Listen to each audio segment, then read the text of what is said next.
blood is there. Pew, pew, pew. Can you imagine popcorn every time? Oh my God, you do it so good. Honestly, You it's actually the sound only like talent that I have. I know. It's something I know about you. Yep. Not a lot going on.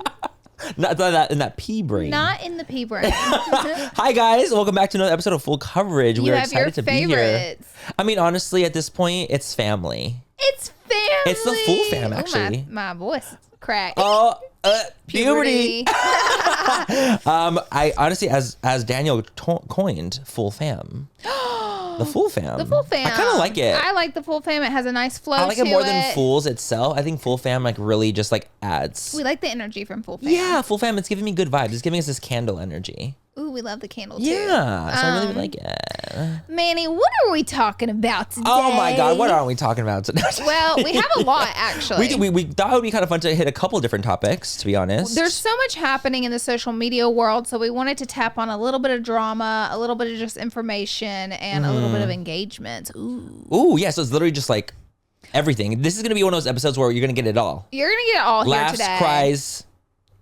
Roller coasters. And that's all you get. That's all you get. Laughing and crying. That's Laughing and it. crying is all you actually get. We're also going to be talking a little bit of breakdown because we've gotten so many questions like being a brand owner, how to start a brand, what's that like? So we thought we would kind of hit on that and just kind of talk about different, like, especially like terms I feel like are not, like people say these terms, especially brand owners, people in the beauty industry, that a lot of people like don't even know what the heck they even mean. They just like pretend that they do. So I thought we could kind of hit on different terms like SKUs, MOQ, all that kind of stuff. Yes. So, and we'll let you guys know a little bit behind the scenes of like how you actually like make makeup and like what it actually all that takes. kind of goes into that, like what it's actually going to take if you're interested in starting a makeup brand, or maybe you just love makeup and you want to know the tea behind it. You want to know tea, and you want to know how the hell do I create a 15-pan eyeshadow palette? Oh, Lord. Man, help me. Jesus, help me with that. Jesus, take because that is will. difficult. But we thought we would hit that more towards the end. And in the beginning, we thought we'd talk about what do we do? First of all, what do we even do this week? Okay, let me just tell you. Let's talk about this week first. So for me, I went to a dinner this week and I had an interesting, very LA encounter that I haven't told you because I figured I would tell you here. Wow, you're withholding information from me for the pod. I know. You guys. I do that.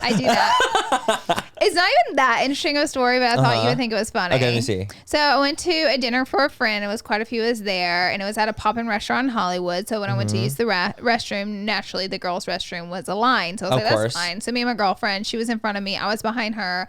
We're waiting in line, and a girl walks up behind me, and she's like, oh my God. I think she was pretty tipsy. Inebriated. The vibes were there.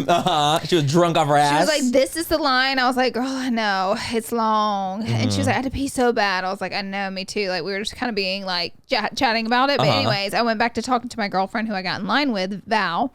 Yeah. So we're talking, and it's finally my turn to use the toilet. Val had already gone in the other stall, and so it's finally my turn. So I go to walk in, and the girl behind me steps beside me, and she was like, I have to pee really bad. And you know what? I was like, it's a, you know what? Just take my spot. I don't care. You're nice. Yeah, I can wait. But, like, I mean, if you can wait though, like then like that's being sweet. And she clearly had to pee bad, so I was like, just take mine. She was like, no, come in here with me, Laura. And I was like, you're fucking lying to me right now. Okay. Yeah. Wait, what do you mean? Okay. What the hell happened here? It was just like, honestly, I'm not a very prudy person. Right, no, I know. I don't know this girl, by the way. I've never met her in life. She had to be in her young 20s, for sure. Okay. For sure. And just then, like you, Just like me. Early 20s. We were both just thriving and discovering LA. So I was like, okay. So I go in this little bitty stall with her. Never met her in my life. And then she starts to sit down on the toilet, and then she's like looking at me, and she's like, I can't pee, I'm so shy. And I'm like, what is going on? You invited me in here. Yeah. So I was like, listen, I'll turn around and face the door, and then you pee. And so I turn around and face the door, and then she goes, I want to do drugs. I'm not kidding. Laura, this just escalated so many fucking levels, dude. It did. And I was like, oh my God, you're in here to do cocaine. Oh, so she's not there to pee. Yes, I realized it was, I didn't realize going in, but then I realized, oh my God, cocaine runs rampant through LA, very by the popular way. here. Very popular here. And I was like, oh, okay, girl. So I tried to blow her off because I don't do cocaine. She was like, do you want to blow me off or do you want some blow too? I'm like, girl, I'd rather blow you off than do blow right now. I know what I'm saying. So I was like, you know what? I just kind of like blew her off because she was drunk a bit. So I was like, this is going to be an easy one to blow off. I was like, oh, you do? You do that, girl. Yes. You have fun with that. Yes, You have fun with that nose. I was like, just doing some margaritas for me. Yeah, exactly. You know? And then it was my turn to pee, and I just peed, and I looked at her, and I go, I said, I'm not pee shy. And you just let it out. Oh, I let it out. And then we left the bathroom. So here's the thing. Val had come out of her stall and she was washing her hands, and all she sees is me walk out of a stall with another person who she does not know. Val's like, what the hell? Her mouth drops open. Val just moved here from Florida, so she's also like, what? She's dope as fuck, though. Yeah, dope as fuck. She's like, excuse me? And I literally looked at her. I said, don't ask me. Just don't ask. Just keep going. She said, okay. Keep walking. Just keep walking. Okay. And then that was that. Laura, I'm actually really shocked. Like, you didn't tell me any of this, and I'm a little shooky. I wanted to say it for the podcast. I know, but like, that's so crazy. Like, I'm shocked. Yeah. I mean, honestly, I will say, like, props to the girl for being friendly and being like, do you want some blow too? Like, I think she was offering. Very sweet. For you as well. She had good energy. She really did. Oh, honestly, that's cool. I think she thought I was in my young 20s, but if I was in my young 20s, I would have definitely, like, she would have been my people. Not that I wasn't cocaine. I was like, would you have considered the cocaine though? Would you? No, that's definitely not my drug of choice. But I don't know. I liked her vibe, so I was like, sure, I'll pee with you. Okay, honestly, people don't scare me easily, which is what gets me in trouble with people, because I'll hang out with people I shouldn't be hanging out with because they don't scare me. I'm not judging them. I'm not worried about what they're doing. So I'm like, yeah, sure. And in the past, like, I should have had my guard. And you've been wrecked. I've been wrecked before because of it. As have I. I honestly, in my lifetime, I would never in my life pee with someone like in the same thing. You wouldn't? Like, if we were in the same urinal peeing, I would never do that.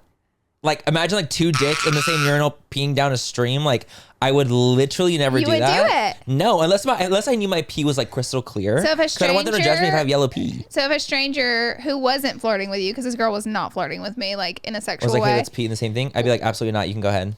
Love it. Literally, you couldn't even pay me to pee in the same urinal stall. And all you got to do is ask me. And honestly, that's what makes us great friends, is because we're so vastly different. People don't understand how different we are. I know, but it's like, I also like, for me, I always try to say like, oh, like I can do things, but like I have shame. Sometimes I be having shame. I can't help it. Like, I'll be embarrassed about things. I don't give a fuck. And Laura doesn't give a fuck. I don't give a fuck. And so that's like what makes us like two to tango. Yep, we're two to tango for sure. Like, I can't. I'm also like not trying to show my dick to like random strangers either. I'm like, look, it's my vagina. I don't care. You're like, look. I have a great vagina. You do have a great vagina. And honestly, I have a great dick. It's not even that. Exactly. It's just still like weird to me. Like, I don't want. It is strange. To like see his dick. And also like, what if I get like hard? I think that's also what embarrassed me as well. Like, what if I'm seeing him and I'm seeing his dick? I'm like, what if he starts to get, I start to get hard because I'm turned on in the situation. Oh, I would never be turned on. Of course you wouldn't, but I'm gay. I literally would see a dick and I'm like, wait, I want to touch your pee-pee. Like, it just wouldn't be the same thing for me. I would be like, wait, I want to plop it on. It would feel sexual. It would feel sexual for me. I think that's the problem. And like, wouldn't be. Wait, what did he say? Plop it on. I don't know what plop it on even means. Plop it on my little sword fight. Pew, pew, pew. Like on my head, like just a little bloop. A little penis. No, honestly, that would be a hard no for me. But I honestly commend you for being so brave. Thank you. Because life's short. Have fun. Woo. Do you know what we also did? We also went to Desi's little birthday party for Ocean. We sure did. And that was so cute. Desi invited us. It was very nice of her because we were like, we don't have like babies. Children. I have a 17-year-old, but that doesn't. But like, it's not the same as having a 1-year-old. It's a child's birth. It's like a kiddo birthday. It's a kid's birthday party. She was like, it's okay. People are coming without kids. And we were like, okay, great. Then we'll come. I haven't been to a children's party in literally, I would say like 10 fucking years. I don't think so either, but I feel like I'm going to forget one. And then people are going to be like, you came to my child's party. Oh, I'm sure same with me. Like, my little cousins be like, what the fuck? And I'm like, listen, it don't count. This is a 1-year-old's party.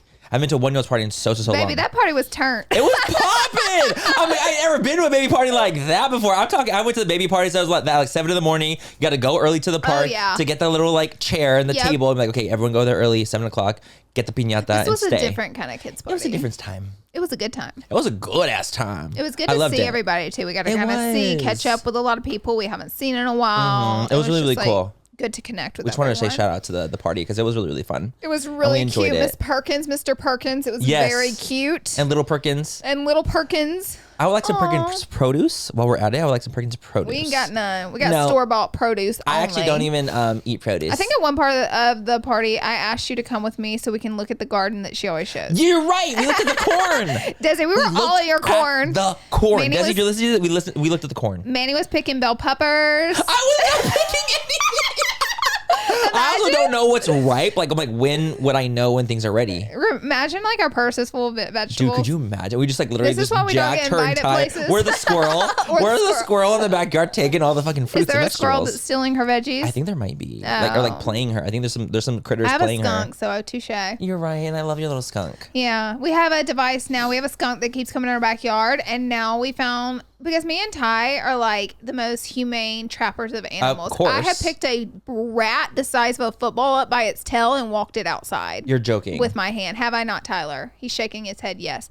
Are you joking me right now? No. With your fingers? And it was 3 a.m. because it was in my bedroom. With the glove? I kind of put like a towel on it. Okay, see, that makes me feel I don't a little believe bit you better. would have picked it up with a towel. I wouldn't have. Let's be honest here. We know me. I have probably grabbed a bucket and I would have like tried to put the bucket down and somehow coerce it into the bucket and then lifted the bucket. I just don't think the animal needs to die because it came in my territory. You know what I mean? Totally. And it was trying to survive. It was trying to do something. It was trying to live its fantasy. It's trying to fucking eat something. Or my cats probably brought it in. Honestly, that's probably what it was. They be playing. The skunk, we found a device where if we put it at the spot where he's coming in the gate, and if it detects him coming in, it gives him a little squirt of water. Oh, that's genius. Yeah, so it just scares him with water. Yeah. A little. But the thing is, Laura actually likes her skunk that's coming to the house. I love the skunk. She literally wants to have it as a pet. I want to remove its glands. Yeah, no, it's not going to happen. We're not doing that. Ty got so mad at me when I brought it up. Because you were serious. That's the problem. I am serious. You're not going to remove its little piss glands. If I had a pet skunk, my heart would be so fulfilled. Maybe I need to have a baby. I think I need a child. Is that how you know it's time? I think that's more so children, when you're not necessarily trying to keep rodents. Yeah, I think that's when you know. Okay. All right, so let's talk about a little drama that's recently happened. The tea. Which tea? Well, we have a lot. First, you want to touch on Mr. Harry, since you collabed with Harry. Yes. Explain who Harry is in case people don't know. So Harry Jowsey, he is I would say a reality star in a way. He was on Too Hot to Handle on Netflix. Okay. What is Too Hot to Handle? It's like a show on Netflix that's like about like you go onto this place and like you're not allowed to have sex with anyone or you lose money. He's one of the contestants? He was one of the contestants. Got it. And I did a collab with him. I glammed him.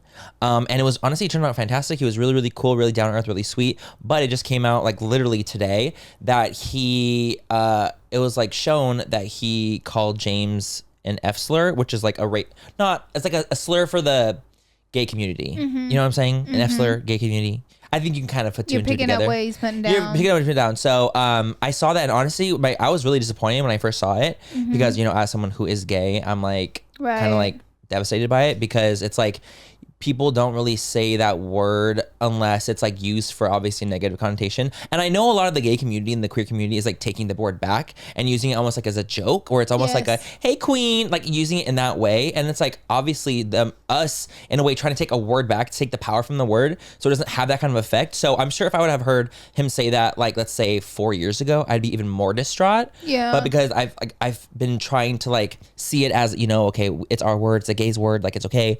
But I think it also depends on how you use the word. And he used it in like he's a F, like in a negative way James. Against him. So that part it was just really disappointing because I just did a collab with him and I was really bummed. Like I was really sad about it. He is straight. He's a straight guy. And that's why it's like, it hits harder because it's like a straight person saying it to a gay person. It's like, that's when it's like turn the knife in my heart, you know? But I will say is that like, I'm rooting for Harry. Like, I don't think he's a terrible human being. I think that, you know, it came out a little too easy. I say it came out a little too easy. Like he perhaps could have said it before. Yes, correct. I think it came out a little too easy out of his vocabulary.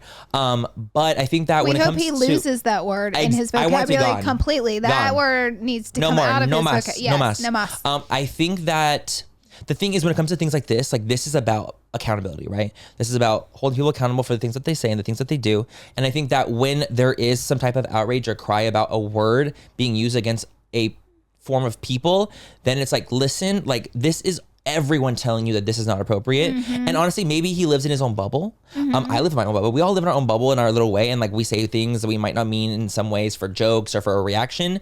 But the thing is like, if someone's saying like this word is not okay, a whole entire section of people, and like when you're getting told that to your face, I think it's kind of like, oh, it's like a wake up call. Because you don't really ever, let's say if you're like with the boys, right? Let's say you're hanging out with your straight friends and you say it in like a derogatory way, but it's just like a joke. It's like the boys aren't going to say anything back to you. Right. I don't want to say they're your are yes men, but they're not going to correct you. They're not going to correct you in that way. So it's like when things like this happen, it's like I'm hoping that this becomes a learning experience for Harry, and I think that he will, because he is a very sweet guy, I will say, and I honestly do wish the best for him in the way of him growing and learning from this experience, especially as someone who is gay. Like, it does suck to hear that kind of word from someone who is not gay, especially, and using it in a derogatory way. But I do think that when you hear something like this, again, it's like almost like when things are going great, you ain't listen to no one around you. There's nothing to learn. But when you fall down, you stumble. Like this is a stumble moment. We hope he learns. I hope that he learns and he sees and he takes it from it. And I'm rooting for Harry to move forward and learn why it actually means something. Not why just like not say it, but understand why not to say it, and not necessarily just like, oh, it's a bad word, but why is it a bad word? Agreed. It's because it's a word that's been, for years and years and years, derogatory towards gay people and using it to belittle them and make them less than straight people. Right. And so that's what we have to really understand, that it just sucks so the much way more. He used it too. Exactly. So there's more to the word. He wasn't joking. He was calling him that. Exactly. So there's a lot more to the word. There's just deep meaning behind it. And even if the gays are trying to take it back, it's like, that doesn't mean that like it doesn't hurt. Or everyone doesn't mean it doesn't hurt. Like, dude, it's like, it sucks, because like it'd be different if it was like he was a gay guy who's just using it in like a fun blah blah blah way, but he's not, and it's like using it in a derogatory way. So you have to be able to know. Because I didn't know if Harry was gay or straight. Right. I wasn't sure, and whenever Manny had told me, no, he is a straight man, I don't know, I was like, oh, well, and I'm not trying to say, oh, anyone can just throw it out. If you're gay, you can just, harmfully call someone that. You shouldn't. But I do hear it a lot in the gay community. I'm around the gay community a lot. Totally. I love the gay community so much, so much, so dear to my heart. But I hear it all the time in a jokeful way. It's not okay for me to say it, but I hear it so much in a jokeful way. So I totally understand what you mean. Like, whenever you hear it come out of a straight man's mouth. But he did, I listened to the part of the podcast. It was in a part of his podcast, and he accidentally left the clip in. His editor didn't edit out. Got to watch this podcast, or don't say things like that. Yeah, totally. But it honestly was a little bit just like, damn. It just sucks because like it's like some steps back. It is. Because after all the great stuff that happened with like the Nikita situation and how he was so open and so loving, to the community just in general, and so it just kind of takes a couple steps back, and I'm hoping that he just kind of realizes the mistakes. A learning moment. It's a learning moment. I just want it to be a learning moment for him, because I can't say that I hate him. Like, I don't dislike him. I think that he's actually like a really sweet guy. He's always been very, very sweet to me.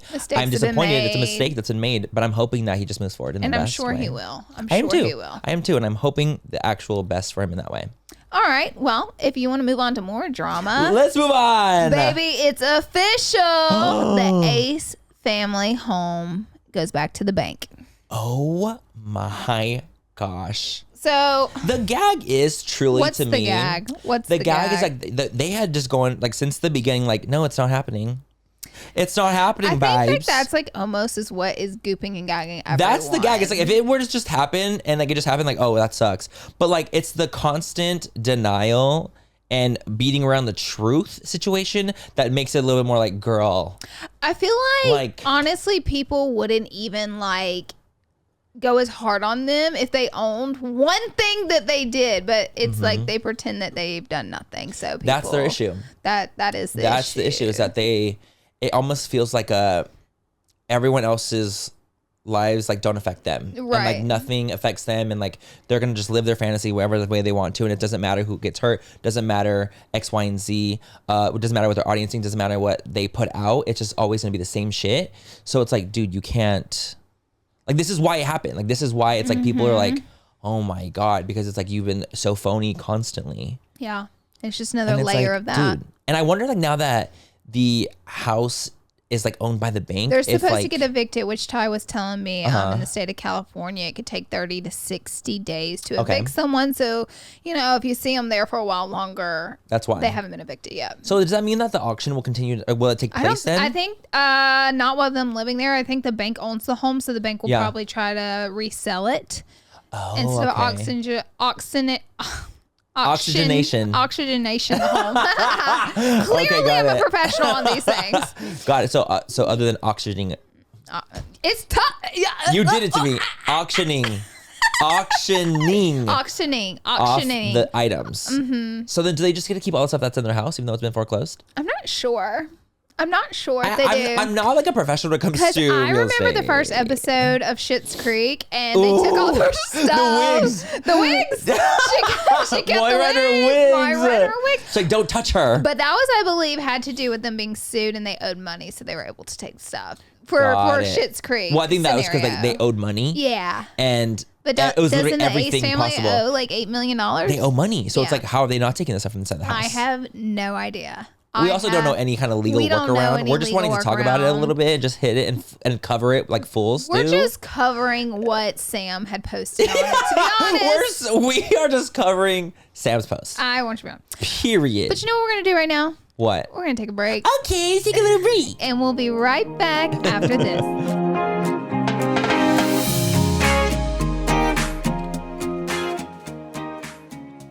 Hey guys, today's episode is sponsored by BetterHelp. Shout out to BetterHelp for sponsoring us. We are so excited to talk about BetterHelp because honestly, the fact that I have actually used personally BetterHelp before and I have worked with them before. If you guys don't know what BetterHelp is, it is a place where they match you with your own licensed professional therapist, and it is a safe and private online environment for you to talk through anything, really. Whether it's to talk about depression, anxiety, stress, relationships, anything, trauma. It's convenient, it's professional, and it's affordable. We are just so excited to do it because honestly, we all are out here struggling every day and we all have struggles. And sometimes we just need to get it off our chest and talk about it and talk through things. And it's scary and it's hard, but BetterHelp makes it so much easier. Therapy is real and we love it. I want you to start living a happier life today. As a listener, you'll get 10% off your first month by visiting our sponsor at betterhelp.com/full coverage. Join over 1 million people who have taken charge of their mental health. Again, that's BetterHelp, HELP.com/full coverage. We love you guys.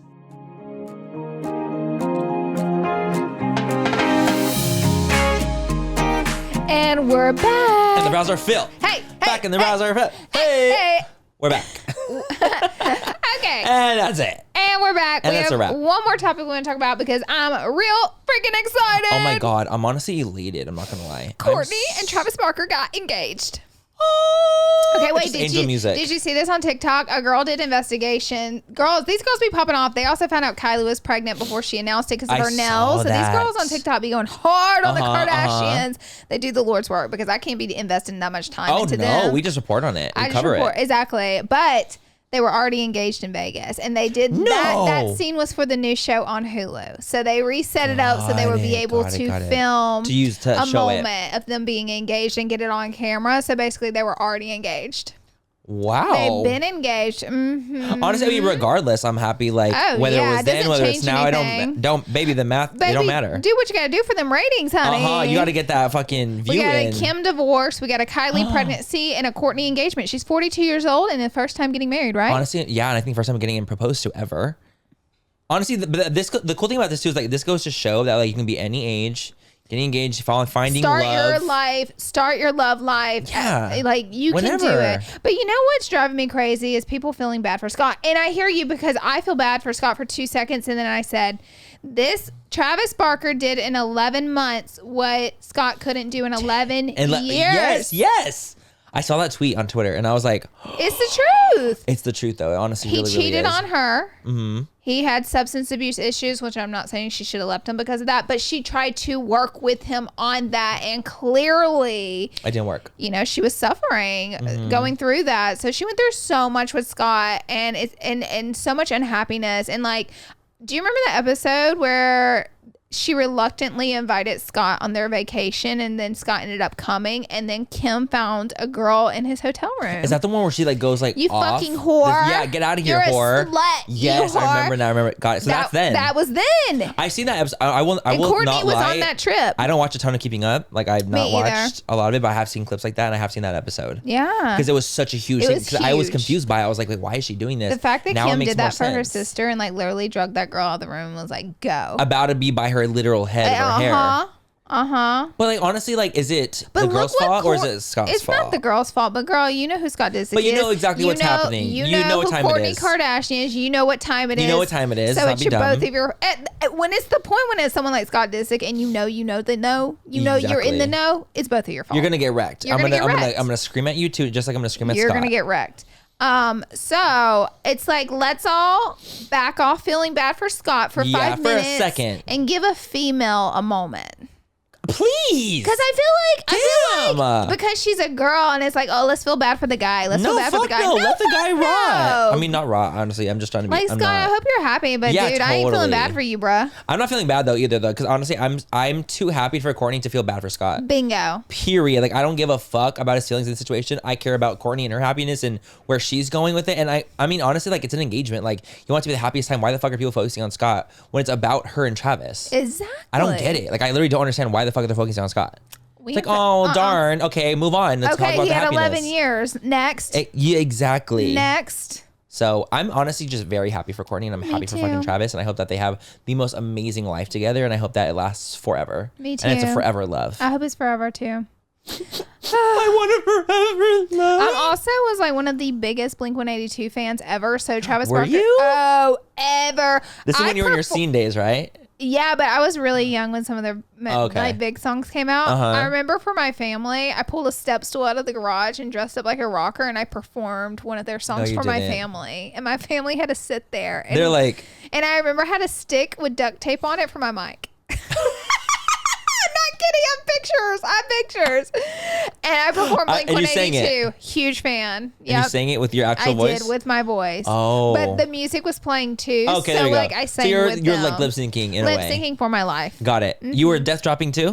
Absolutely. As you should, even at that age. Absolutely. I want to see you break your knees. Me too. Both of them. Wooden knees. Yes, knees of wood and not of steel. That's right. Mm-hmm. Mm-hmm. Well, Manny. Well, let's pivot. Let's pivot a little bit. Let's fucking pivot, you guys. Let's pivot to being brand owners and like what it freaking entails. And like, I thought it would be kind of fun just kind of start off like why we created a brand, how we created a brand, and like the work that went into it in general. I'll let you go first. All right, I'll go first. I created a brand. The end. The end. That's all. Okay, listen. Let me just tell you this. I created my makeup line having no idea what I was doing. And I created my makeup line making a lot of mistakes. And I'll be honest, it is nothing like what I thought it was going to be. 1,000,000,000,000% on that one, actually. I thought it was going to be fun, first of all. Well, I thought it was going to be more fun than the hecticness. It's pure hectic. It's more hectic than fun. It's so bad. And I think a lot of people think that's going to be like the most like amazing, like happy-go-lucky, I think they think they're going to play in makeup all day. I think that's what they think. And that's not what it is. And that's like the only saving grace fun part about it. Other than, of course, like when you go on sale and things are like going and finally happening and people like your product, that's amazing. But like, it's so much more work than you think it is because me and Laura are actually self-funded. We've already talked about this a little bit, but we invested our own personal money that we've made into creating our products and our brand. Right. So, yeah, listen, okay, so starting a makeup line, you think, I love creating. That's what I knew. I loved makeup. I knew a lot about makeup. I knew a lot about good makeup, bad makeup, medium makeup. I already knew all these things. So, and I had already collabed, as you had before your brand, with a couple makeup brands. So we kind of had like a little bit of the creating under our belt, but none of the business of it all. And like how working with the labs, like emailing back and forth, like those brands did that for us. They did all the hard part. Totally. And when you collab, you get to do just the fun parts. Okay, so the fact that you kind of brought the collaboration. What? I kind of want to like say a little story. Don't. I'm just kidding. I don't know what you're going to say. Do you remember like when we did the episode of like where we answered hard questions and it was like we were talking about like worst collab experience? I have a worst collab experience, but I forgot to mention it then. Oh, we'll mention it now. And I feel like I need to kind of reset my thing because I was just I have no idea what you're about to say. Are you sure? I think you know a little bit. If you say like the first word, it'll all come to me, but I don't know what you're going to say. So I did a collaboration with her. I'm not going to say the brand's name or anyone's names involved. Am I going to know what you're talking about? You will. Okay. So I did a collaboration with the brand. And honestly, if you guys just put 2 and 2 together, math and math, I did a collaboration with the brand and they were supposed to do a collaboration with another influencer after me. It's still not with me. Okay. We're all still lost. So they're just supposed to do a collaboration with another influencer post my collaboration. Okay. So apparently this influencer was like, I'm not gonna do the collab with you. So the influencer backs out. Influencer backs out. Influencer number 2. Influencer number 2. Got it. Influencer backs out. Number 2 backs out of the collaboration. And the problem is that the brand had already ordered materials for said collaboration. And they're like, we already ordered your product and your material, like what's going on? And so the number 2 backed out though. Okay. So brand comes to me and is like, I would love to do another collaboration with you. Because... And they told you the truth. They told me the truth. They were like, because honestly, influencer number 2, they backed out. And we have this product. And we would love to do this product with you. It has to be several of the same shades that the influencer picked. Oh no. Which is part where I was like... So you're picking up the scraps of someone else. Yeah, so basically I'm picking up the scraps of someone else's collaboration. And I'm like kind of like a little bummed about it, to be honest. I was like, well, the first one was successful. So I was okay. Well, the first collab was successful. So I'm like, okay, cool. So this would be the second time that you're collabing. This would be the second time we collaboration. Okay, so you had already collabed with this brand in the past. Already collabed. This would be our number 2. Got it. And the first one was successful. So I'm like, oh, maybe the number 2 will be just successful. So let's do number 2. So they're working with you. They're trying to work with another influencer at the same time. This influencer backs out, and they're like, well, with your collab number 2, how about you just take this product and launch it? Essentially, you can tweak it a little. They didn't even want to do, like, we didn't have plans for collab number 2. It wasn't until after the influencer had left. Oh my God, she came back to you. Yes. So it was after that. So I was like, okay. And so honestly, because the first experience was good, I was like, yeah, for sure. I'm going to go ahead and like, let's do it. Like, I'll take over the collaboration. I know I have to have a certain amount of shades from this person in it. I'm fine with that. Like, I'm okay. I'm okay with doing that because I liked the shades. It's not like I didn't like them. They were already ordered. Like, I knew that they were in a bind and I was willing to take over that. Like, I understood the assignment. I was like, baby, you got to do what you got to do. So I started working on the custom shades and the custom things around the things that were already done. Okay. So I'm trying to do this. I'm like literally working with them, sending samples back and forth. Like, I'm already like, baby, I have the whole color story done of the whole entire situation. Okay. I have the whole color story done. And while we're in the process of approvals, I found out that the brand was like pitching out the collaboration to other people. So they were basically like, I have this product. Let me just reach out to a ton of influencers and see if someone will take it off my hands. It wasn't like a genuine, like, Manny, we love you so much. We definitely want to do this with you again. That's how it felt to me. And I felt like I was like, so you're offering this person, someone who I wasn't friends with at the time, by the way. Offered another person I was not friends with. And I was like, I'm already doing this with you. Like, how could you go behind my back and give it to someone else? Oh my God, wait. And give it was wait, like, so after you accepted it. Yeah, this is after baby, this is after I accepted. Okay, Laura. Wait, so Manny has now accepted to take on the other person's collab and make it his own. Yep. And then why is this person still fishing? I don't know. Okay. This is where that so I'm like, you know what? Let me go and hop on the phone. So let me go and have a little call real quick. So I go and jump on a call and I said, what the fuck is going on? Because I'm over here like, I'm actually kind of annoyed. How did you find out? I found it from other people. So the people that she was reaching out to? No. I found out from people that were friends with the person that she was collaborating with. That was going to take over my collaboration because that person was like, oh, like I might be taking a collaboration for Manny. And you're, Yeah. And I was like, if you know after this, you're going to tell me all these names. Of course I am. I genuinely don't know. Maybe you told me 100 years ago and I just don't remember. No, I'm gonna go and let you know afterwards, like with actual names and stuff like that. The thing is, like, I am open and like want to talk about certain situations that happen in my life because our fucking podcast, I can do whatever the fuck I want. Absolutely. But I also don't want to be super problematic and like throw people under the bus in any kind of way, shape, or form. This is my experience, and that's all I want to say. It's a great intro into welcome to this industry. It's exactly. So I call. I'm like, what the fuck's going on? They're like, oh well, you know, so sorry you found out this way, but like you're friends with problematic people. And that was like kind of the excuse that they were going with. And I was like, if I was friends with problematic people, then why did we do the round number 1?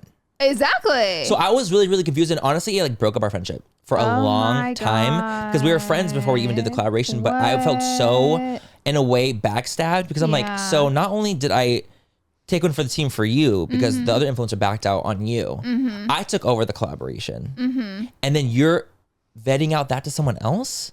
It didn't make sense to me. It sounds like this person's messy. It was like the messiest situation. I was like, you know what? I think I may know, but I'll be honest. I think I'm like How many percentage do you know? I'm a 60%. Okay. I'm not for sure that I know, but I think I know, but I'm like not very confident in my answer. Okay, got it. Well, yeah. we'll talk about that after. But like, so that would say I would be with my worst collaborations. I honestly think I blocked it out of my memory because it was such a like frustrating time. And now I will say, me and that person, like the brand owner, we're cordial, we're cool. Like, no, there's no issues between us. Like, we're not like enemies in any way, shape, or form. Ongoing we've beef. We've talked and everything's like fine and everything's been squashed. I'm not a hold on to beef person. I've never been like that. I don't like holding on to beef. So we just kind of like let bygones be bygones, and they're living their life. I'm living mine. But I will say, it's like that experience, I've never been able to get over it in a way. And I think that deep down, of course I already knew that happened, even though I blocked it away. I've never been able to get past it in like a way. It was like, I've never been as close with that person as I once was. Yeah, because like torched your friendship. It literally was like, I felt so backstabbed and betrayed when I was the one like putting my neck out.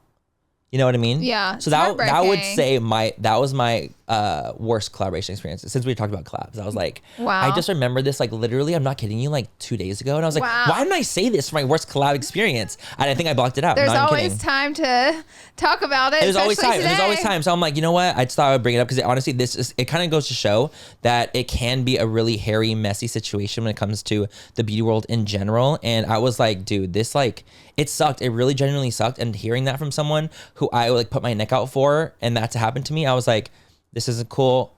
This is how it's going to be. Like, I'm done. And so obviously I never came out with the I would never work with that person again. And personally. I never did. And I never did. And we never did the collaboration. And even the person that was going to take over the collaboration or whatever, they didn't even do it. Wow. So literally it didn't even happen with them either. So yeah, so that was like ultimate worst just lovely collaboration experience. Yeah, that sounds pretty scarring. And that was before I created the brand. So like I was scared because I'm like, if this is how it's gonna be, like, can I even do my own? Can I even do my own? Gosh, I'm happy. I'm really happy I came out with Laura Los Angeles whenever I did, because I don't want to ever be one of those people that portrays the market as you can't come out with a makeup line because there's too many. Right. But the numbers in makeup are going down. If you look up the percentages, they are. Well, if you look at the brick and mortar store specifically, I mean, brick and mortar sales are down. Brick and mortar sales are down in makeup, and there's more and more makeup lines dropping every day. So the math ain't mathing. Math ain't mathing. And brick and mortar, when we say brick and mortar, we mean stores that are in person. In person. So like Sephora's, Ulta's, they're all brick and mortar stores. Brick and mortar is in store. E-commerce is online. So, I'm glad I came out with a makeup line when I did. I'm so happy we came out with it when we did. Yes. 2017, 2018. What's funny is, when I came out with Make a Line, I touched on this a little bit, but I think whenever if you guys wanted to create a brand, and it doesn't have to be makeup of any sort, I think you need to have a really clear vision of what that brand is, what's the aesthetic of the brand, what's the logoing of the brand, what does the brand look like as a whole, what is our creative design that we're going to stick through and through with this brand. And I didn't have any of that because, like I said before with you, what I knew is like, I love makeup. I love creating things. I know a lot about makeup. I know how to make good makeup. And so I thought that's what I needed. That's all you needed to know. And I needed a lot more, to be honest, because me and Ty started my brand with just me and him. There wasn't a creative director. No. There wasn't a PR team, social media people. We've built out a lot, but we didn't have any of that. So we made so many mistakes. And what sucks, it's like a good thing and bad thing. It's like a double-edged sword, because we came out with Cat's Pajamas as our first product, and me and you talked a little bit about this already, how it was not cohesive. And honestly, if you look at my makeup line today, Cat's Pajamas has nothing to do with that. Like, it doesn't even look like it belongs to this brand. Totally. You know what I mean? So I feel like I'm like, right. With my first Lunar Beauty, for Light to Drag 1. Yeah. It don't flow with Eternal Eclipse. Exactly. And you've come up with so much stuff, and you can look at your palettes and you go, oh, that's Lunar Beauty. Because because it fits the aesthetic of the brand. You want to have your branding down. I would say that was one of my biggest mistakes. And now today I've launched a second brand, Nudie Patootie, which is a curated clothing boutique. And it was about 20 times easier to launch because I had learned from so many mistakes. I think it could have totally been a wreck if I launched the same boutique back in 2016 without learning all the lessons I've learned. But I've learned so much about having your own business and how everything works and what you need to be prepared with before you start it and what your ideas are. And it just needs to be a very clear concise journey, and it wasn't, but Nudie Patootie was, and I gotta say, it was 20 times easier launching it because I had so much time to prep what it is, what it's going to be like, and what's the aesthetic and what's the branding of Nudie Patootie. And because I had all that down pat, girl, made it 10 times easier. It made it 10 times There's easier. just so much more, you guys, like that goes into a brand than swatching colors. That's kind of think what we kind of wanted to talk about is that there is a lot more going on, and there's MOQs is one thing that I don't even know if a lot of people know what MOQs even are. MOQs are minimum order quantity per SKU. A SKU is one item from your brand. Let's say, for example, this water bottle, it's a SKU. This is a SKU. Like, it's just one item per thing, like a liquid lipstick and a lip gloss. They're different SKUs. So an MOQ is what their minimum order requirement per SKU is. For example, if I'm like, okay, I want to come out with this shade of something and the MOQ is 20,000 per SKU, per shade.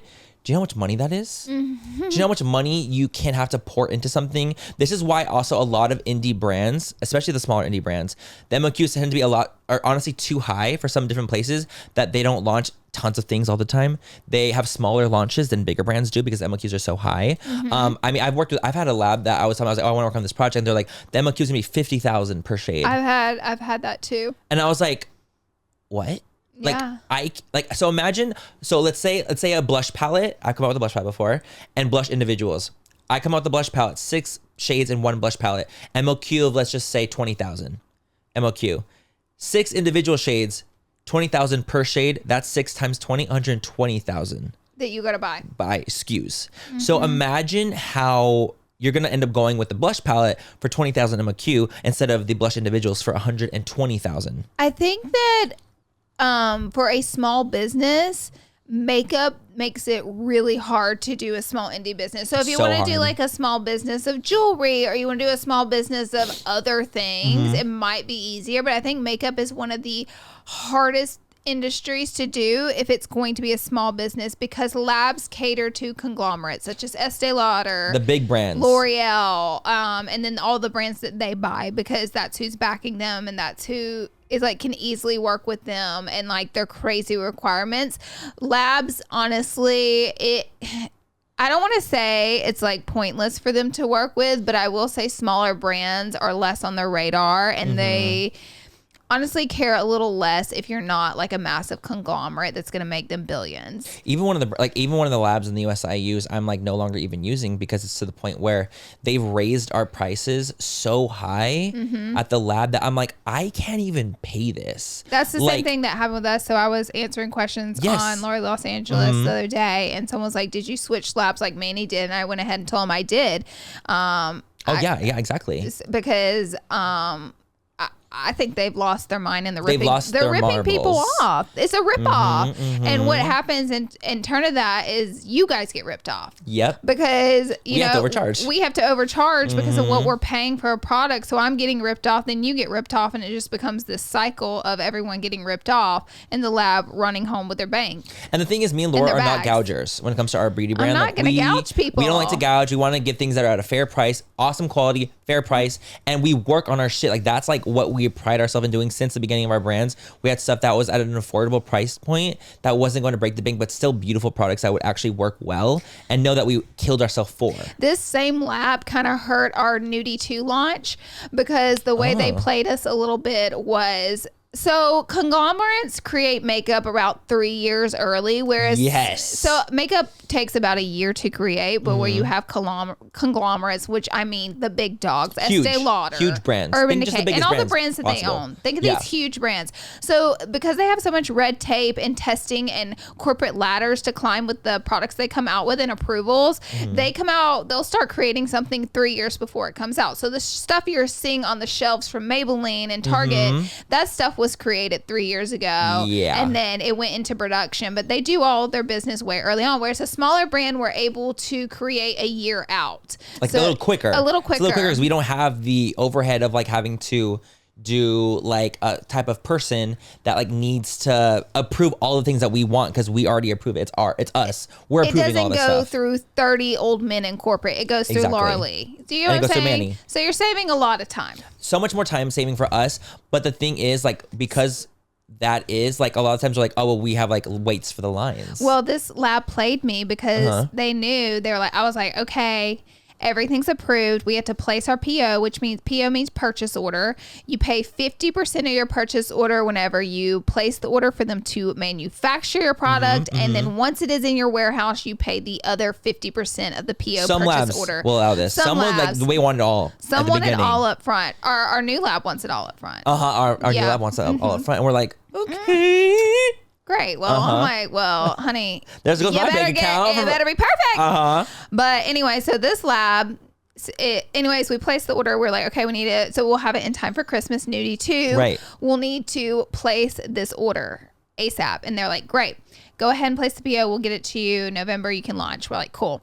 So they go, oh, by the way, we didn't realize those 2 foiled shades in Nudie 2, they're the most expensive shades. Oh my, Laura. Honey, they're the most expensive shades we've ever seen. And we're so sorry we didn't catch that. But for you to redo those, you can't launch this year. So they literally tied your hands behind your fucking back. They tied my hands behind my back. The same lab. They tied my hands behind my back and put me in a situation where if I wanted to create an eyeshadow that wasn't a rip-off price, which is what they did to me, then I don't have a holiday launch. And they said, or you can just place your PO and buy the expensive eyeshadows. What do you want to do? This is what happens with small brands, and this is how they fuck us. That's how they fuck us, and this is why I say labs in makeup are set up to cater to big conglomerates, and they screw the little man. And I will say, I do feel like there are now happening because there are so many smaller brands coming out. There's more indie brands, there's more influencer brands, there's more smaller brands. I do feel like things are starting to happen where they are starting to help a little bit more out on the little guy because they're realizing that the big guys aren't ordering as much units. Yeah. Because again, brick and mortar stores, they're not getting the kind of traffic that they used to get. They're hurting. So it's like you need to start catering to the little guys, the little brands who might place littler POs, littler purchase orders, because they are going to hopefully continue to purchase with you instead of placing one order and never using you again. Exactly. So it's honestly like, it's crazy like how much harder it is than like you would think. Like even like going through approvals, the approval process of like, let's say one eyeshadow is truly shocking. The approval, I'm gonna just kind of say it because I think it's kind of funny. So let's say I want a shadow to look like this blue for my water bottle. Let's just say a blue, right? So I send in this water bottle. I'm like, hey, I want a shadow that looks like this blue. Can you send me one? I'm like, okay, cool. They send me shadow samples that look like this blue in a matte form. And I'm like, okay, it doesn't really look like it. Can you send me again? And they're like, okay, drawing board, send it again. That's 2 I've already just say, okay, cool, I approve it. Second one, I approve. Then they're like, okay, cool. We're gonna send you the press samples of that shade. So they send me 3 more samples, A, B, and C, of how hard or how soft you want the shadow to be pressed. And it's like, okay, I choose B. Cool. So now we're gonna send you the mass sample of what we created once we got into production. And this is what it's gonna look like. This is your final. So this is what we're gonna send you. So this is what it looks like. Okay, cool, great. So now what we're gonna do is we're gonna send you our bulk sample of like, this is what's going inside the palette. Okay, great. So I'm literally about, with one shade, about 7 shades deep. Testing it, yeah. I've tested about 7 times. And that is after you've pretty much approved it. And that's after my approval. Yeah, it's officially approved and ready to go into production. And then it goes into 100. And that's for one shade. So you got to think, making multiple palettes, multiple different items a year, how much you're testing and how much is going to go into that. And this is, I mean, obviously everyone's different, but this is one of the labs I had in the US. And that was like the testing process. And honestly, for 15 shades doing that many approvals, when I have to also run a YouTube channel, I have to do social media on everything, YouTube, Instagram, TikTok, making all those content, plus now having a podcast, plus like also trying to live a normal life, like, and like have time for me. I was actually running myself thin. This is also why I sometimes only upload one time on YouTube, to be honest, because I feel like sometimes I'll be running myself so thin when it comes to the actual work I have to put in behind the scenes that I'm like, you guys, I'll show me napping. Like, hey guys, just woke up from a nap, but I'm not showing the fact that I'm improving. That's because you're snapping your downtime. Exactly, I'm snapping my downtime, and I'm not snapping like my work time. Well, I talked about this a little bit because I did a get ready with me video today, and I actually talked about this a little bit. No way. How I've run myself thin. I really have. You know, we both have. And we've talked about this, you guys, a literal million times.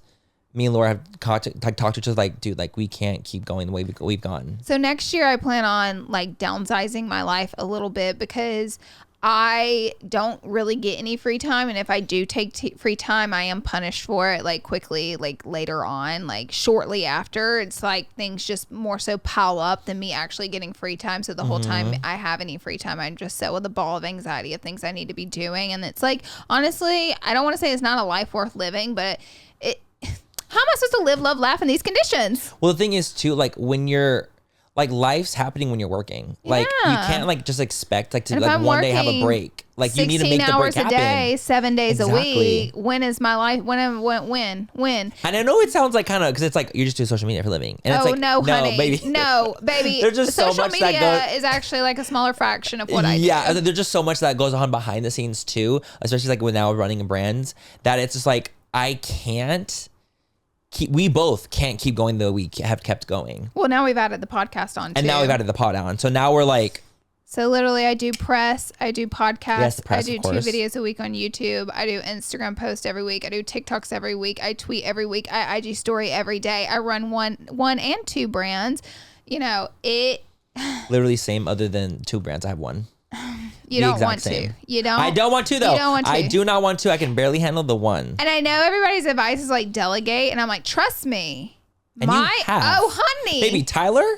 He's out here helping I have literally too. multiple employees that work for me that delegate to run the businesses. I do not do every part of the businesses, but there are multiple parts that have to have me in it. And so in order for me to show up, but as I was saying, I feel like my plate is so full. And as I read Matthew McConaughey's book somewhat recently this year, and he was in the same situation. Not really. Kind of just like tells his life story and like kind of tells like things that have happened in his life and kind of where he went wrong and how he fixed it and things like that. But he talks about, and I felt like I related to him in this way, how his plate was too full and he was giving everything in his life a C whenever everything in his life deserved an A. So in order to give things an A+, he needed to cut some stuff out, and he did, and it like led to such a happier life. So I do plan on cutting a lot of the things I do out. As a human being, I want time to hang out with my family. I want to like go to the beach and not be on my phone working the entire time. Like I want to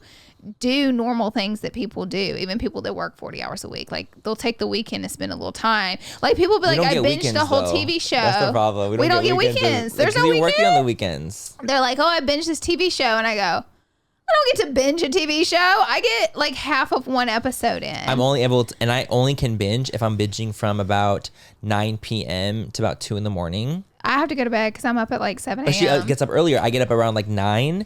So that's like my binge TV time is I can only watch TV from 9 to like 2. I want to binge an entire Netflix show. I want to do a puzzle on the weekends. Like I want all these things for myself, but I'm literally playing catch up and like... I've been really exhausted for a while. It's also hard because honestly, there's this thing in my own head. I feel like I need to, I'm grateful for what I have, of course, but I feel like because of the life that I live and the things that we do, I almost feel like I'm being ungrateful if I'm not working so hard. I do too. It's like this really weird thing where it's like, oh, well, you're not grateful enough because you're not working as hard. And I'm like, no, but I am grateful. And like, I need to be, and almost like my brain's telling me that I need to be more grateful. I need to keep working and like not complain about being burnt out about certain things and going overboard. Because you have so much from doing it. Because exactly. And I do get burnt out and I do get like, oh my God, I'm like super overwhelmed right now and I don't know what the fuck to do. I'm gonna fucking freak out. But it's like, but you have so much. So it's like, you can't complain. Honestly, I think that's a societal problem. I think society is constantly feeding us that like, the more you do, the more successful you'll be, the more happier you'll be, the more things you can achieve, the more things you'll get. And you always need to be achieving. You always need to be like gaining things, and I don't think that's why we're put on this earth. Actually, no, I think we're just here to fucking enjoy life, and we've turned survive. it into a madman's race where it's like if you're not constantly going uphill, succeeding, you're completely failing and you're a flop. Literally, like that is what society has fed everyone for so long, and like we, as a generation, need to preach to people that it's okay to do nothing. You are not a loser. You are not a failure if you don't have a million things going on. Totally. And like, honestly, like that's a big part too. Like people taking breaks in life. Like, let's say going to your college and be like, dude, like, this is so hard. I need to take a year off. Take the year. You know, anything like that. Sleep on your mom's couch for a year. You know, it means like, you know, have a goal in mind. Yeah. Absolutely. But like, that doesn't mean that you can't take breaks for yourself, as obviously in moderation, like everything in moderation. But it's just hard because it's so easy to kind of tell yourself in your own head like that you need to be doing more because of the things you've been given in your life.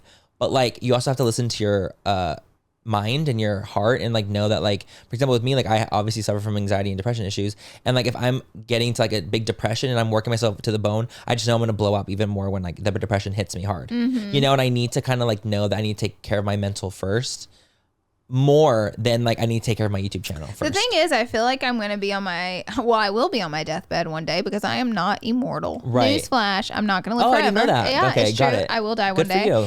And, you know, I feel like I'm going to be on my deathbed. I'm going to look back and be like, great, you worked your whole life. And when did you stop to enjoy it all? Great, now you die.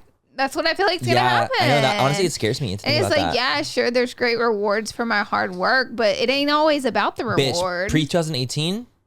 Yeah. Baby, me pre-18, like this is me now and I'm like accepting and like I obviously like learning and growing and like want to like live my life the way I do.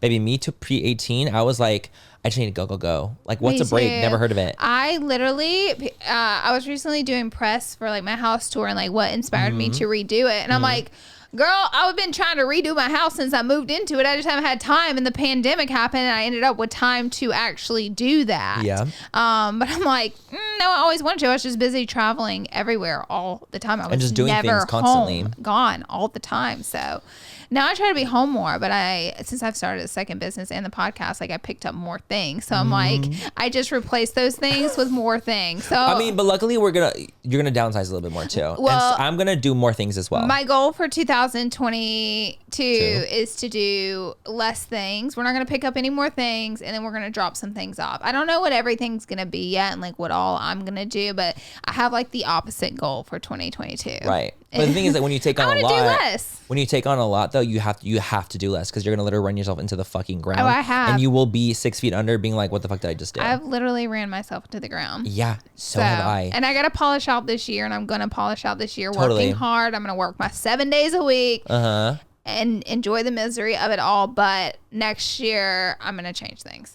That's like been my goal since about like I would say May this year. I remember you telling me. Because I'm like have been at my breaking point, but I already have commitments, so I'm obviously I'll always finish out my commitments. I have a question. Whenever you get to like a point where you're like at the breaking point, will like any little thing set you off and make you cry? Yeah. Because that happens to me sometimes. Yeah. Like if I'm working and I don't even realize that I'm shaking the bottle, that I'm overwhelmed, that finally like even like one little thing could like uncork me and I'm just like crying and I feel can't like stop. I'll just like snap at people around me whenever no one needs to be snapped at because I'm so stressed and overwhelmed. I'm like, I'm gonna kill you right now. Yeah, I'm gonna kill you. Yeah. And it's like because my plate is so full, like I'm going crazy. Yeah, you're gonna drop it. And that happens to me. But I will tell you guys, if you want to start a makeup line, like I'm gonna be upfront and honest. Just like when people ask me what it's like to start a YouTube channel, like I try to be honest then and not give you a bullshit answer.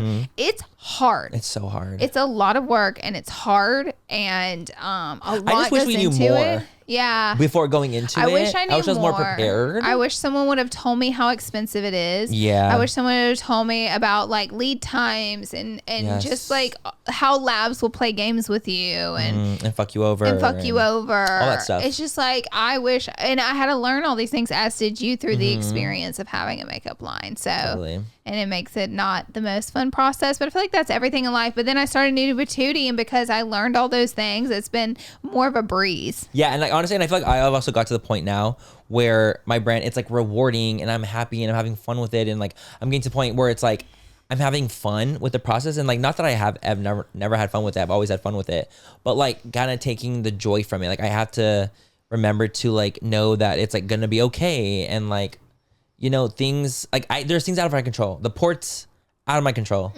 Like, you know, different things, they're out of my control, and I know that I just only do what I can. I think once you kind of accept that, it helps a lot. Right. But I can only do the best that I can, and I'm just gonna continue to be honest and move forward with that. Right. And that's it. Yeah, so exactly. Good luck to everyone out there who wants to start back. We don't mean to scare you. If we scared you, we're so sorry. But may God have mercy on your souls. It's an interesting journey. Very. All right. Well, Manny, do you want to do a little trivia? I say why not? Let's end it on a cute. On. Oh, you're right. Let's end it on a cute note of a little trivia moment.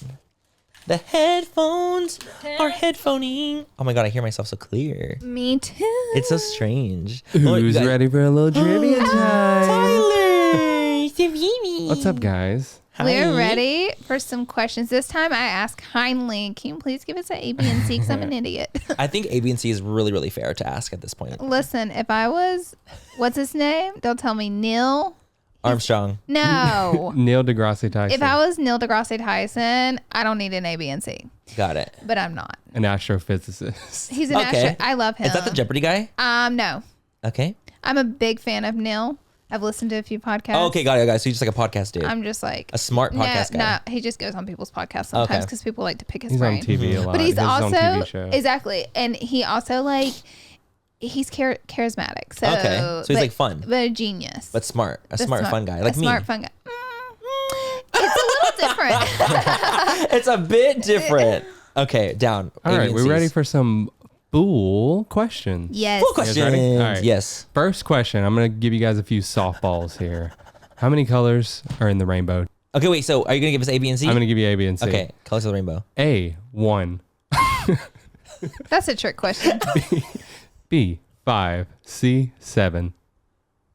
Okay. I think I have it. 1, 2, 3. C. You guys are correct. Yeah. Roy G. Biv. Oh my God. I didn't even do that. I was just assuming it was 7. I was counting. I actually, you know what? I could actually answer that without the A, B, and C, to be honest. I you need that should one. be. Are you gay? You're right. Isn't that the symbol? It's this. It actually is the symbol. It is. It is. But honestly, don't even try me with I have a lot of thoughts about the rainbow on clothes. Really? The rainbow on clothes during Pride Month. I have a lot of the rainbow opinions when it comes to that time. Agreed. So no, I can't. Girl, everybody be popping up the rainbow all of a sure sudden. All of a sudden. Oh, you like the gays now? Oh, suddenly. Huh. Funny. All right. Question number 2. What is a tomato? A, a fruit. B, a vegetable. C, a herb. Oh my God. Wait, what was the options again? A, B, and C. What were the options? A, a fruit. B, a vegetable. C, a herb. An herb. Herbert. The H is silent. Schlinger. So okay, sorry. I think Herb. I know. Ready? 1, 2, 3. A. Good job. Yeah. Wow. I feel like Laura was gonna for sure get that one because she's a tomatoholic. I'm Yeah. a tomato Why is it a fruit? fanatic because it has seeds. Yeah. Oh. So is a cucumber a fruit? Technically, yes. Is a pepper a fruit? They have seeds. It's a pepper. A pepper's a pepper. Yeah. Is that not a fruit? I don't know. It's its own genre. We're getting too It's its deep. own genre. We're getting too deep. I don't know. I'm like, shove a cucumber up my ass and stop the question.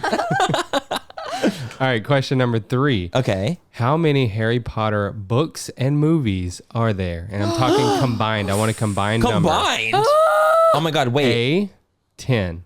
B, 14. C, 15. I don't know. But I do know. Oh, do you? Uh-huh. All right, let's do it. 1, 2, 3, C. B. So wait, Laura said C. I said C, Laura said B. Manny is correct. Ding, ding, ding. It is 7 books and 8 movies. Ding, ding, ding. That's why I said knew that the last 2 were split from the book. Love it. Yep.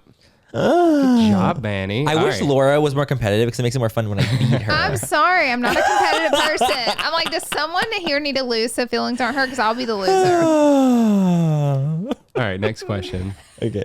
All right, what modern day item made a cameo in the final season of Game of Thrones? A, a McDonald's coffee cup. B, a Starbucks coffee cup. C, Lunar Beauty's Greek goddess eyeshadow palette. Okay. I got it. I think I got Ready? the answer. Yeah. B. C. It was a Starbucks cup. Yes, it was a Starbucks You cup. sure? I could have sworn I saw that What Medusa head. was your palette? I could have sworn I saw that damn What Medusa. was it doing on set? You left it there. I did. After hooking up with Jon Snow. Absolutely. As it should be. That's what brought him back to life. Thank you, Tyler.